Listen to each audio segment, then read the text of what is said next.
Yes, good evening friends, good evening to all. Welcome to Adda 24/7 Telugu YouTube channel. Andariki hi. So for the first time చాలా మంది ఇప్పటి వరకు smart board classes కావాలని అడిగారు. So గతంలో కూడా మేము చెప్పినట్టు డైరెక్ట్ గా డిజిటల్ బోర్డు పైన క్లాస్ అనేటువంటి మీ ముందుకు తీసుకురావడం జరిగింది. So first class that is today, ఈ రోజు నేను మీ ముందుకు తీసుకురావడం జరుగుతుంది.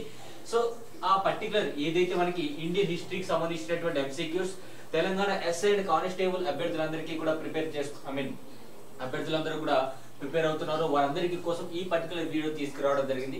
సో బిఫోర్ దట్ మనకి Telangana SI and constable crack చేయాలి అంటే డెఫినెట్ గా టెస్ట్ సిరీస్ అనేటువంటివి చాలా ఇంపార్టెంట్. సో అడ్డా 24/7 అనేటువంటి టెస్ట్ సిరీస్ కూడా అందిస్తుంది, అవి కూడా ఒకసారి మీరు ట్రై చేయండి ఫ్రెండ్స్. సో టెస్ట్ సిరీస్ ఎవరైనా తీసుకోవాలనుకున్నట్టయితే మీరు Y250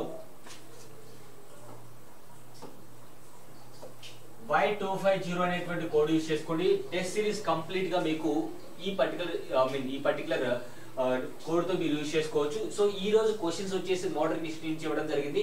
so please do watch the complete video. మీకు మోస్ట్ ఇంపార్టెంట్ ఎంసీక్యూస్ అనేటువంటి ఇక్కడ నేను చేయడం జరిగింది. See the first question. భారతదేశ స్వతంత్ర సంగ్రామానికి సంబంధించి క్రింది వారిలో బాంబే త్రయంలో భాగం కాని వారి ఎవరు? With reference to the freedom struggle of India, who among the following was not a part of the Bombay Triumvirate? So మనకి ఒక పర్టికులర్ ఈవెంట్ అనేటువంటిది ఉందండి. ముస్లిమ్స్ ని, హిందూస్ ని, అదే విధంగా పార్సీస్ ని ఏకం చేసేటువంటి ఒక ప్రోగ్రామ్ అనేటువంటిది చేయడం జరిగింది. సో ఈ ప్రోగ్రామ్ కి ఎవరెవరు హాజరయ్యారు అని అడగట్లేదు, ఎవరు పార్టిసిపేట్ చేయలేదు అని అడుగుతున్నారు. You can see with reference to the freedom struggle of India, who among the following was not a part of the Bombay Triumvirate? So it is not అనేటువంటి వర్డ్ ఇక్కడ మీరు గమనించుకోవాలి. ఈ వర్డ్స్ మీరు చదవాలి. సో నాట్ వచ్చేసి దాదాబాయి నౌరోజీ గారు participate చేయలేదండి. K T Telang and Firoz Shah Mehta, that is, and next వచ్చేసి బద్రుద్దీన్ త్యాబ్జీ. సో వీరందరూ he belongs to Parsi community.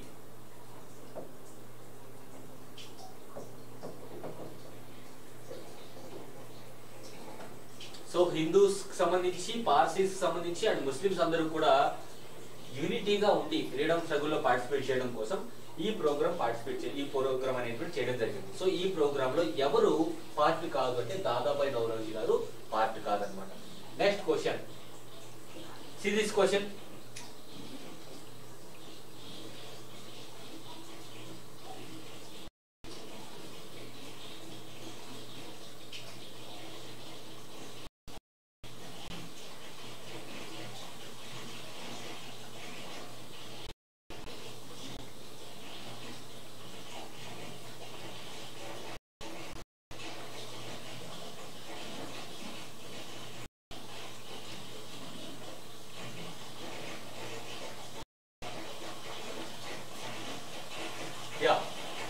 Which among the following was the most important reason of objection to Simon Commission by Indian nationalists? Simon commission ను భారతీయ జాతీయవాదులు అభ్యంతర పెట్టడానికి ఈ క్రింది వాటిలో అతి ముఖ్యమైనటువంటి కారణం అనేటువంటిది ఏమిటి అని అడుగుతున్నారు. సో మనకి సైమన్ కమిషన్ అనేటువంటి ఏర్పాటైంది 1927 లో ఏర్పాటైంది. అదేవిధంగా 1928 లో సైమన్ కమిషన్ అనేటువంటి భారతదేశానికి రావడం జరిగింది. సో 7 మెంబర్స్ అనేటువంటి వారు సైమన్ కమిషన్ లో భాగమైనారు. ఒక్కరు కూడా భారతీయులు అనేటువంటి వారు సైమన్ కమిషన్ లో లేరండి. సో సైమన్ కమిషన్ లో అటు భారతీయులు లేరు, అదే విధంగా అందరూ కూడా ఇంగ్లీష్ పర్సన్స్ అవ్వడంతో వారికి భారతదేశంలో ఎలాంటి అంశాలు అనేటువంటి రాజ్యాంగంలో రూపుదిద్దాలని చెప్పేసి ఒక నాలెడ్జ్ కూడా లేదు. సో ఇక్కడ ముఖ్యంగా ఎందుకు సైమన్ కమిషన్ ని బాయ్కాట్ చేశారు? ఇండియన్ నేషనల్ కాంగ్రెస్ బాయ్కాట్ చేయడం జరిగింది. బట్ సైమన్ కమిషన్ ని చాలా వరకు, ఫర్ ఎగ్జాంపుల్ అంబేద్కర్ గారు ఆహ్వానించడం జరిగింది, ముస్లిం లీగ్ ఆహ్వానించడం జరిగింది, సో జస్టిస్ పార్టీ మద్రాసులో ఆహ్వానించడం జరిగింది. సో భారతదేశం మొత్తం మీద కొన్ని పార్టీస్ సైమన్ కమిషన్ ని ఆహ్వానించాయి, కొన్ని పార్టీస్ వాటిని తిరస్కరించడం జరిగింది. మేజర్ గా వాటికి ఇండియన్ నేషనల్ కాంగ్రెస్ వచ్చేసి తిరస్కరించడం జరిగింది. సో ఇక్కడ మీరు చూస్తే ఫస్ట్ ఆప్షన్ ఏమి ఇచ్చారు? ఇక్కడ ఫస్ట్ ఆప్షన్ వచ్చేసి there was no Indian member in the Simon Commission. Yes, ఆ స్టేట్మెంట్ కరెక్టే. No Indian member in the wait a second.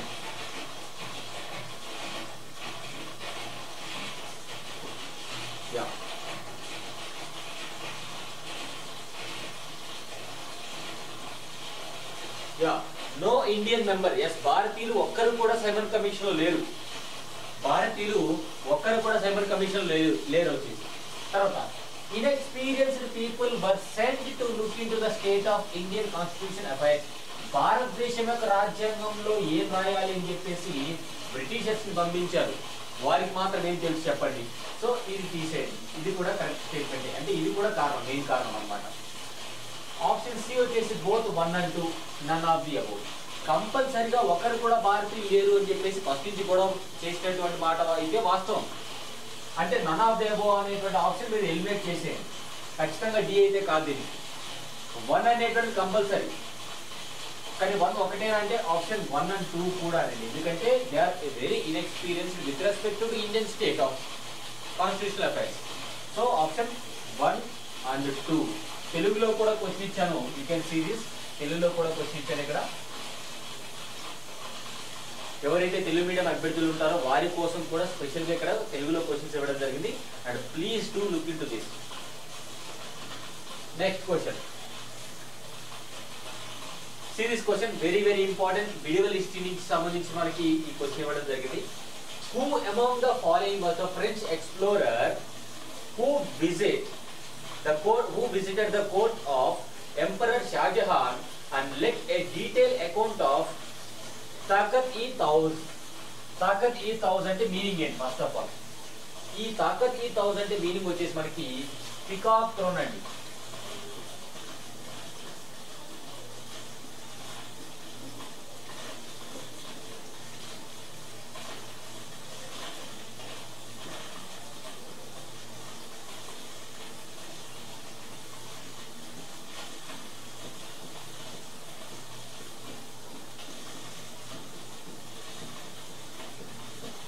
Takat-e-Tauz అంటే పికాక్ థ్రోన్, నెమలి సింహాసనం గురించి ఎవరు మనకి అంటే ఫ్రెంచ్ నుంచి వచ్చినటువంటి ఒక యాత్రికుడు ఎవరు కంప్లీట్ డీటెయిల్స్ ఇచ్చారు అంటే ఆప్షన్ ఏ వచ్చేసి జీన్ ఈ బాపిస్ట్ ట్రావర్నియర్,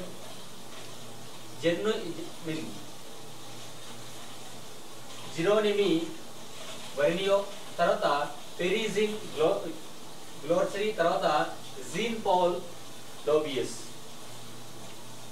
ఆబ్వియస్లీ ట్రావర్నియర్ అండి, Tavernier is the right answer. Tavernier ఎందుకంటే షాజహాన్ అనేటువంటి వ్యక్తి పికాక్ థ్రోన్ చేయించారు అనేటువంటి అంశం మనకి జీన్ బాపిస్ట్ ట్రావెర్నియర్ అనేటువంటి వ్యక్తి మనకి కంప్లీట్ ఇన్ఫర్మేషన్ ఇవ్వడం జరిగింది.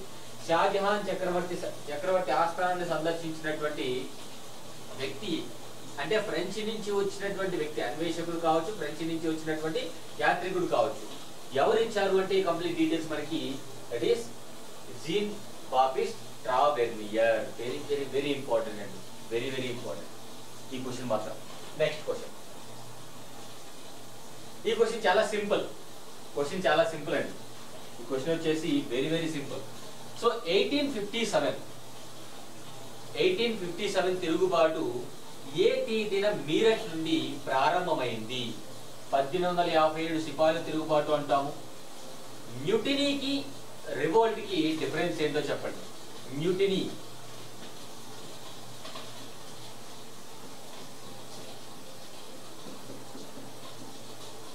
మ్యూటినీ అంటే the revolt against within the organization. For example police or army వాళ్ళు ఉన్నారనుకోండి. లెట్స్ సే ఎగ్జాంపుల్, ఇక్కడే మనం ఎగ్జాంపుల్ తీసుకున్నాం. హైయర్ అఫీసర్స్ పైన పై అధికారుల పైన తిరుగుబాటు చేసినట్టయితే దాన్ని మ్యూటినీ అంటాం. ఓకేనండి, పై అధికారుల పైన తిరుగుబాటు చేసినట్టయితే దాన్ని మ్యూటినీ అంటాం. రెవల్యూషన్ ఆర్ రివోల్ట్ అంటే రెవల్యూషన్ లో కానివ్వండి, రివోల్ట్ లో కానీ both are same. Civilians participation ఉంటుంది, అంటే every section of the society participation ఉండి తిరుగుబాటు అనేటువంటి చేసినట్టయితే మరి మూమెంట్ కి రెవల్యూషన్ కి డిఫరెన్స్ ఏంటి సార్? ఓకేనండి, మూమెంట్ కి రెవల్యూషన్ కి డిఫరెన్స్ ఏంటంటే మూమెంట్ అనేటువంటిది ఒక డైరెక్షన్ ఉన్నటువంటి మూమెంట్. అంటే ఒక నాయకుడు ఉంటాడు, నెక్స్ట్ ఏం చేయాలి, నెక్స్ట్ టార్గెట్ ఏంటి, ఎలా ముందుకెళ్ళాలి అనేటువంటి డైరెక్షన్ అనేటువంటిది ఉంటుంది మూమెంట్ లో. రెవల్యూషన్ అనేటువంటిది direction less, leader less and it become more violent అన్నమాట.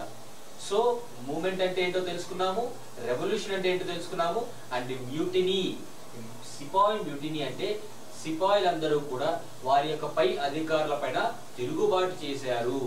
ఇది మీరు గుర్తుపెట్టుకోవాల్సినటువంటి అంశం అండి. ఓకేనా?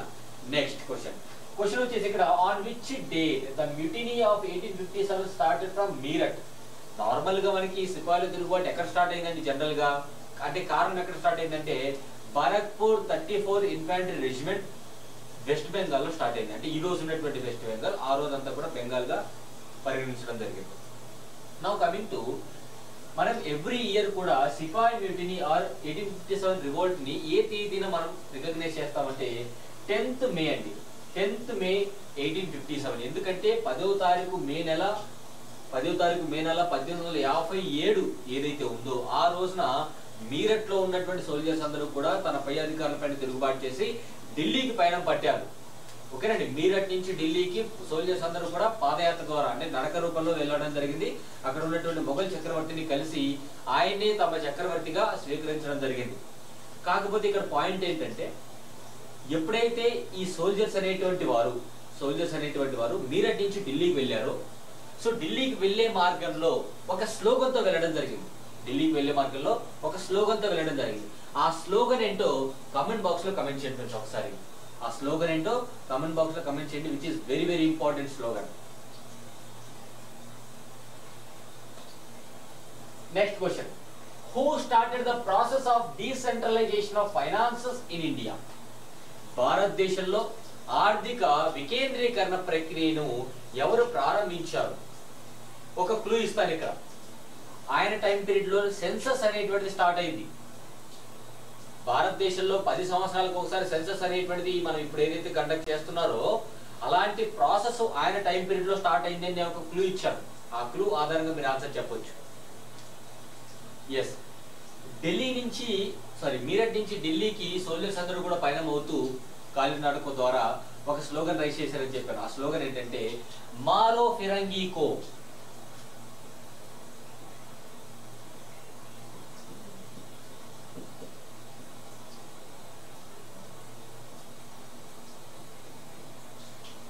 మారో ఫిరంగికో అండి. మారో ఫిరంగికో అనేటువంటి స్లోగన్ ని రైజ్ చేసి వారు ఢిల్లీకి పయనం అవ్వడం జరిగింది.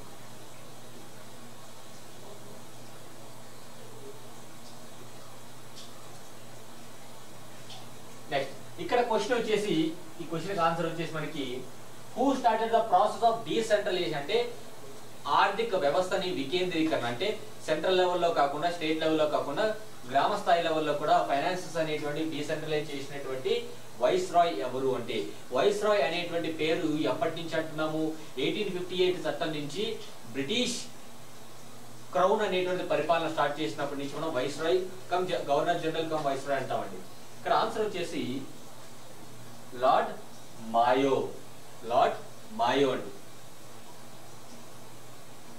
See here, Lord Mayo or Lord Nas served as the 4th Viceroy of India from 12th Jan 1869 to 8th February 1872. He started the process of decentralization of finances in foreign affairs. He followed the policy of non-intervention. అంటే ఇతర British కు సంబంధం లేనటువంటి రాజ్యాలు ఏవైతే ఉన్నాయో వారి విషయాల్లో తలదూర్చకుండా ఉండాలి, అంటే ఫారిన్ అఫైర్స్ అనేటువంటిది చాలా డిప్లొమాటిక్ గా ఉండాలి అని చెప్పేసి అని ఎలాంటి అంశాల్లో కూడా తలదూర్చలేదు ఇతర రాజ్యాల్లో కూడా. He opened up Mayo College in Ajmer for educating children of the aristocratic families. India's census began during his tenure. ఈ పాయింట్ చాలా ఇంపార్టెంట్. ఇండియాలో సెన్సస్ అనేటువంటిది ఏ టైం పీరియడ్ లోనే స్టార్ట్ అవ్వడం జరిగింది. He was the first governor general to be murdered in office by a Pathan, Sher Ali in Port Blair. ఒకనొక సందర్భంలో ఈయన అండమాన్ జైలు సందర్శించడానికి వెళ్తాడండి.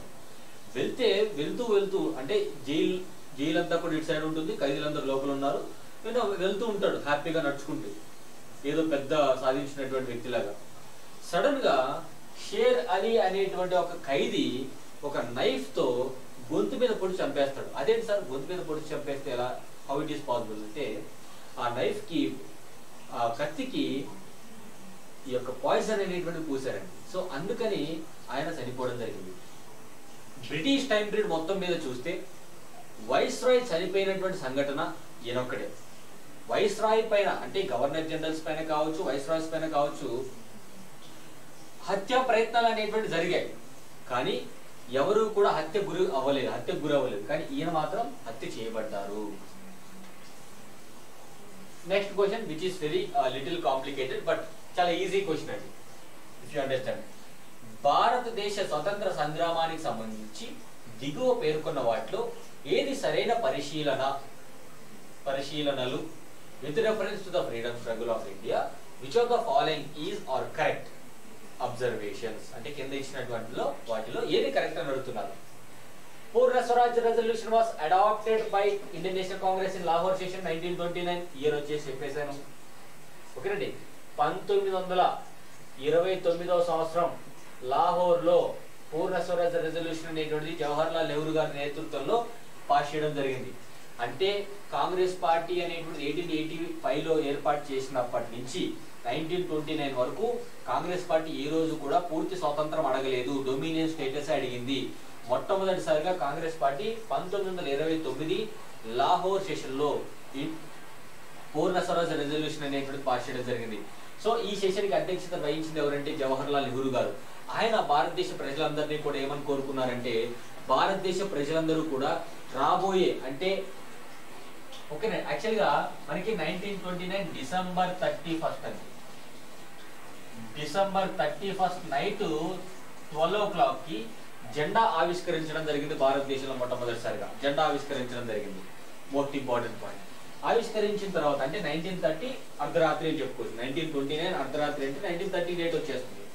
సో ఆయన జనవరి 26న ప్రతి ఒక్కరూ కూడా పూర్ణ స్వరాజ్ డేని సెలబ్రేట్ చేసుకోవాలి అనేటువంటి ఒక పిలుపునివ్వడం జరిగింది. నౌ ఇప్పుడు నేను ఏం చెప్పబోతున్నానంటే, ఎవ్రీ ఇయర్ రిపబ్లిక్ డే జనవరి 26 ఎందుకు సార్? కాన్స్టిట్యూషన్ రాసుకొని మనము నవంబర్ 26తోనే కాన్స్టిట్యూషన్ రాసుకున్నాం 1949 కల్లా. మరి 2 months ఎందుకు డిలే చేశారు? 2 months అనేటువంటివి ఎందుకు డిలే చేశారు అంటే, చారిత్రాత్మకంగా ఈ జనవరి 26వ తారీఖుకు ఒక ఇంపార్టెన్స్ కల్పించాలి అని చెప్పేసి జవహర్ లాల్ నెహ్రూ గారు అండ్ కాన్స్టిట్యూంట్ అసెంబ్లీ కూడా కాన్స్టిట్యూషన్ ని అఫీషియల్ గా ఇంప్లిమెంట్ చేసేటువంటి డేట్ ని 1950 జనవరి 26 కి ఇంప్లిమెంట్ చేసింది. అంటే పూర్ణ స్వరాజ్ రెజల్యూషన్ కి రిపబ్లిక్ డే కి సంబంధం ఉంది ఇక్కడ. ఎందుకంటే భారతదేశంలో 1930లో జనవరి 26 నాటికి ఆ రోజున జవహర్ లాల్ నెహ్రూ గారు భారతదేశ ప్రజలందరినీ కూడా స్వతంత్రం అనేటువంటిది సెలబ్రేట్ చేసుకోమని కోరడం జరిగింది. కాబట్టి ఈ జనవరి 26కి ఇంపార్టెన్సే రిపబ్లిక్ డే. సెకండ్ ది వచ్చేసి Gopalakrishna Gokhale servants of India society యొక్క వ్యవస్థాపకుడు అంటున్నాం. It is true statement. Chittagong ఆర్మరీ దాడి మరియు ఓడరేవుపై తాత్కాలిక స్వాధీనం సూర్యసేన్ ఆధ్వర్యంలో నిర్వహించబడ్డాయి. ఎస్, చిట్టగాంగ్ ఆర్మరీ అదే విధంగా పోర్ట్ టౌన్ మొత్తము కూడా సూర్యసేన్ నేతృత్వంలో ఉన్నటువంటి బెంగాల్లో ఉన్నటువంటి ఈ నాయకులందరూ కూడా అక్కడ దాడి చేసి, రెవల్యూషనరీ పర్సన్స్ అంటాం, వారందరూ కూడా దాడి చేసి చిట్టగాంగ్ ఆర్మరీ పైన దాడి చేసి మొత్తం కూడా ధ్వంసం చేసుకోవడం జరిగింది. దాన్ని క్యాప్చర్ చేసుకోవడం జరిగింది. సో మనకి ఇక్కడ స్టేట్మెంట్ 1, 2, 3 మూడు స్టేట్మెంట్స్ కరెక్టేనండి. Option D is the right answer. Option D is the right answer. So ప్రతి ఒక్క అంశం గురించి డీటెయిల్ గా ఎక్స్ప్లెయిన్ చేస్తున్నాను. కొంచెం జాగ్రత్తగా వీడియో అనేటువంటి కంప్లీట్ గా చూడండి. And one more thing, share చేయడం అస్సలు మర్చిపోతుంది. ఓకేనా? Next very simple question. Muhammad Ali Jinnah ఈ క్రింది సంవత్సరాలలో ఏ సంవత్సరంలో పాకిస్తాన్ కొరకు డిమాండ్ ను లేవనెత్తారు? సింపుల్ అండి. మొహమ్మద్ అలీ జిన్నా అనేటువంటి వ్యక్తి 2 నేషన్ థియరీ అనేటువంటి తీసుకొచ్చారు.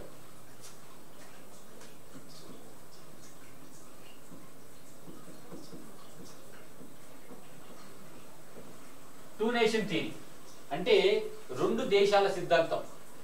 ఈ 2 నేషన్ థియరీలో భాగంగా ఇండియా ఒక సపరేట్ దేశంగా, పాకిస్తాన్ ఒక సపరేట్ దేశంగా రూపుదిద్దాలి అని చెప్పడం జరిగింది. ఓకేనండి. సో మొహమ్మద్ అలీ జిన్నా గారు ఏ ఇయర్ లో తన యొక్క డిమాండ్ ముందు పెట్టారు అంటే ఆప్షన్ ఏ 1938, ఆప్షన్ బి 1940, 42, 44.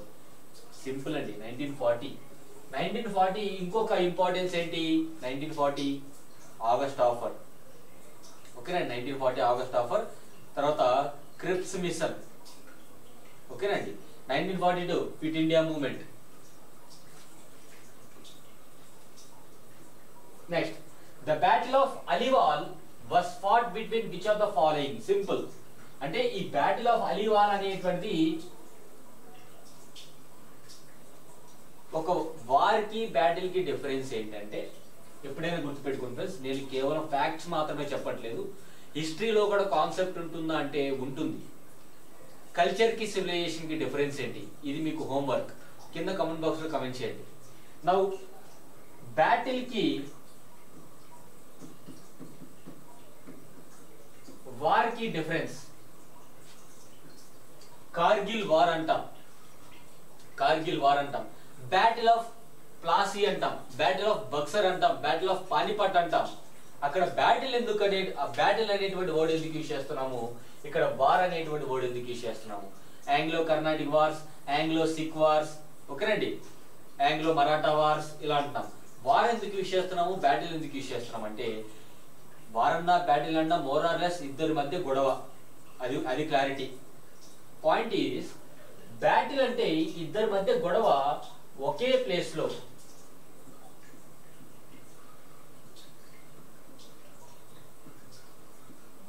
ఒకే ప్రదేశంలో ఇద్దరి మధ్య గొడవ జరిగితే దాన్ని బ్యాటిల్ అంటామండి.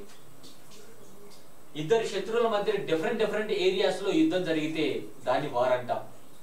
కార్గిల్ వార్, జమ్మూ అండ్ కాశ్మీర్ లో ఇండియాకి పాకిస్తాన్కి యుద్ధం జరిగింది, రాజస్థాన్ లో ఇండియా పాకిస్తాన్కి యుద్ధం జరిగింది, తర్వాత మనకి గుజరాత్ లో జరిగింది. అంటే వార్ అంటే ఇద్దరు శత్రువుల మధ్య ఉన్నటువంటి గొడవ డిఫరెంట్ ప్లేసెస్ లో ఇద్దరు శత్రువులు గొడవ పడుతున్నట్టయితే దాన్ని వార్ అంటాము. బ్యాటిల్ అయితే ఇద్దరు శత్రువులు ఆ ఇద్దరు ఒకే ప్రదేశంలో కొట్టుకుంటున్నారు. Point is that Indo China war అంటాం, ఓకేనండి. నెక్స్ట్, సో ఎస్, ఇక్కడ క్వశ్చన్ వచ్చేసి బ్యాటిల్ ఆఫ్ అలీవాల్ అనేటువంటిది it is a part of Anglo Sikh war అండి. 1846 లో ఈ బ్యాటిల్ ఆఫ్ అలీవాల్ కారణంగానే ఫస్ట్ ఆంగ్లో సిక్ వార్ అనేటువంటిది, మనకి ఆంగ్లో సిక్ వార్స్ అనేటువంటి స్టార్ట్ అవడం జరిగింది. సో ఇంగ్లీష్ వారికి అది సిక్కులకి జరిగినటువంటి యుద్ధం అన్నమాట బ్యాటిల్ ఆఫ్ అలీవాల్ అంటే. Next, consider the following incidences. కింద ఉన్నటువంటి అంశాలు పరిగణించమంటున్నారు. ఏంటి, foundation of Muslim League, year రాసేసుకోండి. మోడర్న్ హిస్టరీలో ఎప్పుడైనా సరే ఇయర్ రాసేసుకోండి. Jallian Walabagh massacre 1919 April 13. Khilafat movement 1919. Khilafat movement అనేది జలియన్ వాలాబాగ్ జరిగిన తర్వాత జరిగింది. తర్వాత సివిల్ డిసోబీడియన్స్ మూమెంట్ 1930s. ఇక్కడ arrange the above in correct chronological order. అంటే క్రొనాలజికల్ ఆర్డర్ అంటే మీనింగ్ ఏంటి, ఇయర్ వైజ్ గా అమర్చండి అంటున్నారు. ఇయర్ వైజ్ గా అమర్చితే చూడండి, 1906 Muslim League first, Jallian Walabagh second, Khilafat movement 1919 అంటే జలియన్ వాలాబాగ్ తర్వాత జరిగింది అది, సివిల్ డిసోబీడియన్స్ మూమెంట్ 4. ఆన్సర్ ఏంటి, 1 2 3 4. సింపుల్ ఆన్సర్ వాళ్ళే ఇచ్చేసారు. క్వశ్చన్ యాక్చువల్గా మనం ఏమనుకుంటాం, క్రోనాలజికల్ ఆర్డర్ అంటే ఆ 2 ఉండొచ్చు 3 ఉండొచ్చు, కన్ఫ్యూజన్. ఎక్కడ కన్ఫ్యూజన్ అంటే ఈ రెండిట్లో కన్ఫ్యూజన్, ఓకేనండి.